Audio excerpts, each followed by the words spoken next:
اعوذ باللہ من الشیطان الرجیم بسم اللہ الرحمن الرحیم طه ما انزلنا علیک القرآن لتشقى الا تذکرة لمن یخشى تنزیلا ممن خلق الارض والسماوات العلی۔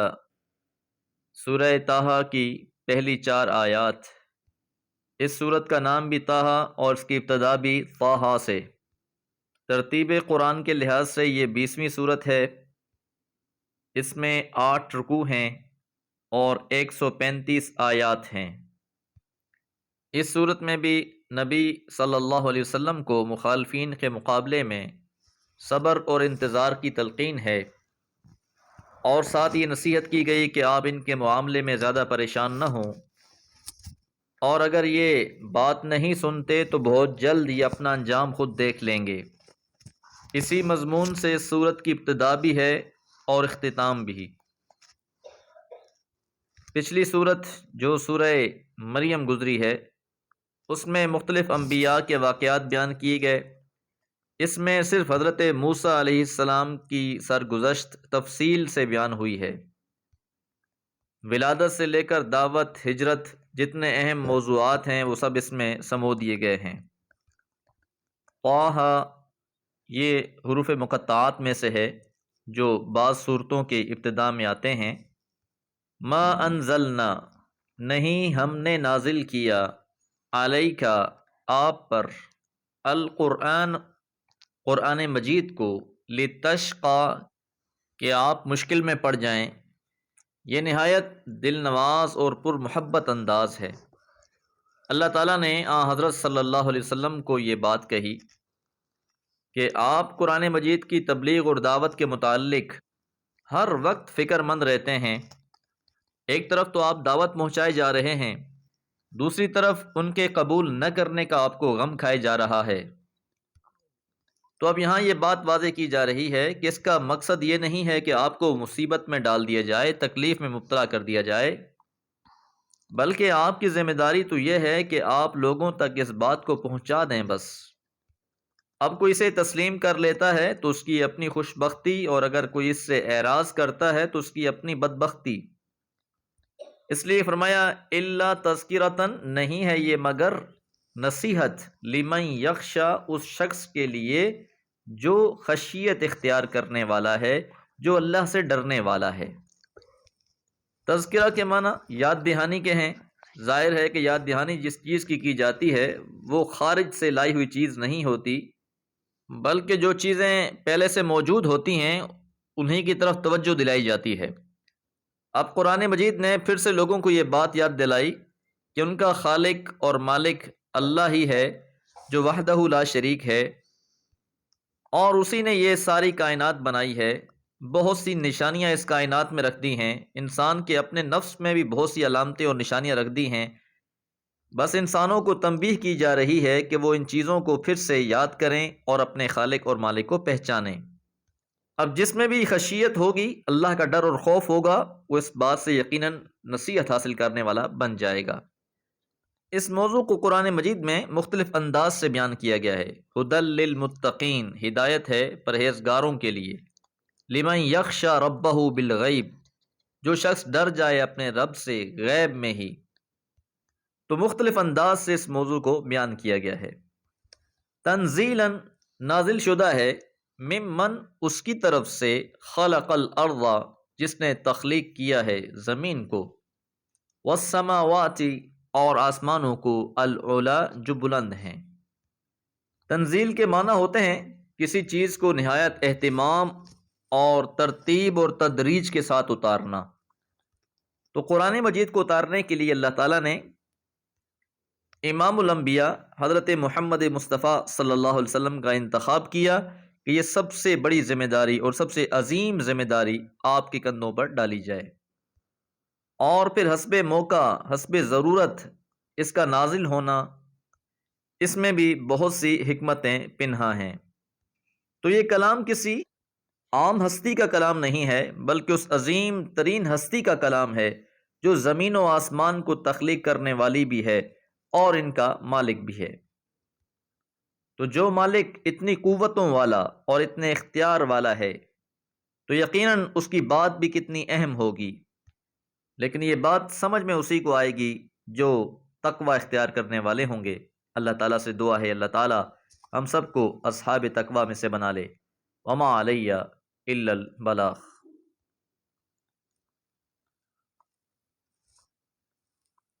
اعوذ باللہ من الشیطان الرجیم، بسم اللہ الرحمن الرحیم۔ الرحمن علی العرش استوى له ما في السماوات وما في الأرض وما بينهما وما تحت الثرى وإن تجهر بالقول فإنه يعلم السر وأخفى الله لا إله إلا هو له الأسماء الحسنى۔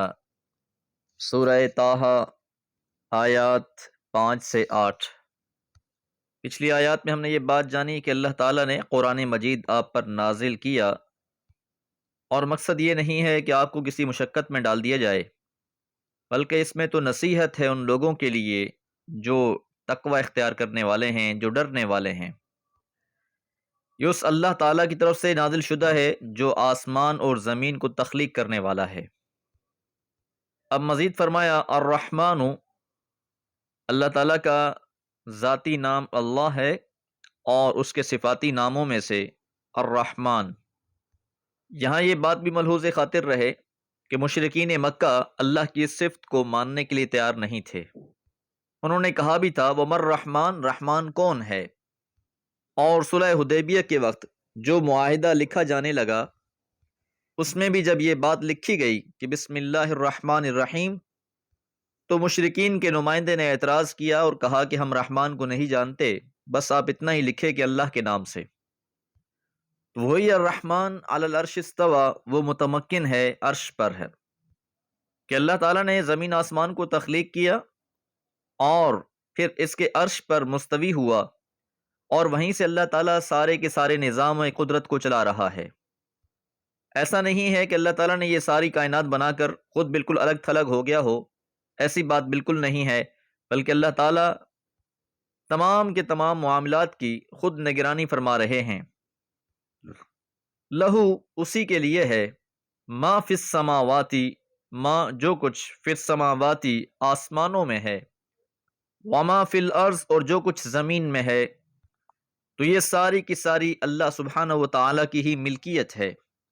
وما بینہما، اور جو ان دونوں کے درمیان میں ہے، تو زمین آسمان کے درمیان میں بھی جتنی اللہ تعالیٰ کی یہ تخلیق کردہ ساری کائنات ہے، یہ ساری کی ساری کا مالک بھی اللہ سبحانہ و تعالیٰ ہی ہیں۔ کہیں پر بھی کسی بھی ذرے پر اللہ کے علاوہ کسی کا کوئی اختیار نہیں ہے، بلکہ ساری کی ساری کائنات اللہ تعالیٰ ہی کے قبضہ قدرت میں ہے۔ وما تحت الثری، اور جو کچھ زمین کے نیچے ہے وہ بھی سب کچھ اللہ ہی کا ہے۔ تو یہاں سے شرک کی جڑ کاٹ دی گئی ہے کہ کائنات کے اندر کوئی بھی ایسی چیز نہیں ہے جو اللہ تعالیٰ کی قدرت سے باہر ہو، جس کی ملکیت یا جس کا کوئی خالق اور مالک اللہ کے سوا کوئی اور ہو۔ جب تمام کی تمام کائنات اللہ تعالیٰ ہی کی دسترس میں ہے، اسی کی قدرت ہے اور اسی کی ملک ہے، تو پھر انسان کو اسی سے اپنا تعلق بھی جوڑنا چاہیے اور اسی سے سوال بھی کرنا چاہیے۔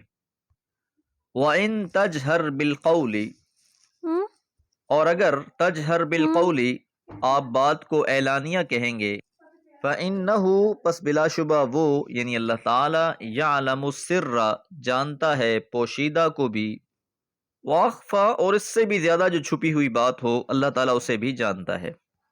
تو کوئی بھی بات ہے اسے اعلانیہ کہہ دیا جاتا ہے، اسے سنا جا سکتا ہے، یا کوئی ایسی بات ہے جسے بالکل ہی آہستہ آواز میں کہا جاتا ہے جسے کوئی اور نہیں سن سکتا، یا اس سے بھی پوشیدگی کے عالم میں کوئی عمل کیا جاتا ہے یا بات کہی جاتی ہے، تو اللہ تعالیٰ اس سے بھی باخبر ہے۔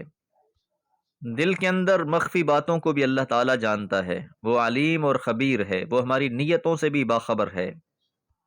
اللہ لا الہ الا ہو، اللہ کے علاوہ کوئی معبود نہیں۔ اللہ اللہ ہے، لا الہ نہیں ہے کوئی معبود، الا ہو سوائے اسی کے۔ تو جب یہ ساری قوتیں، طاقتیں، اختیار، ملکیتیں سب کی سب اللہ ہی کی ہیں تو پھر اس اللہ کے علاوہ کوئی عبادت کے لائق بھی نہیں ہے۔ لہ الاسماء، اسی کے لیے نام ہیں، الحسنی، اچھے۔ تو یہاں نام سے مراد اللہ تعالیٰ کے صفاتی نام ہیں۔ کہیں اس مقصد کو اس انداز میں بیان کیا گیا وَلِلَّهِ الْأَسْمَاءُ الْحُسْنَى فَادْعُوا بِهَا، کہ اللہ تعالیٰ کے خوبصورت نام ہیں، تم ان ناموں کے ساتھ اللہ تعالیٰ کو پکارو۔ تو یہ جو اللہ تعالیٰ کے صفاتی نام ہیں، رحمان ہے، رحیم ہے، مالک ہے، قدوس ہے، غفار ہے، تو جیسی نسبت انسان کو درکار ہو، جیسی ضرورت انسان کی ہو، جیسی حاجت انسان رکھتا ہو، اسی نام کے ساتھ اللہ تعالیٰ کو پکارے، یہ اللہ کو پسند بھی ہے اور دعا کی قبولیت کا سبب بھی ہے۔ دعا ہے اللہ تعالیٰ ہمیں ان صفات کا علم عطا فرمائے اور ان سے فیض یاب ہونے کی توفیق عطا فرمائے۔ وما علیہ الا البلاغ۔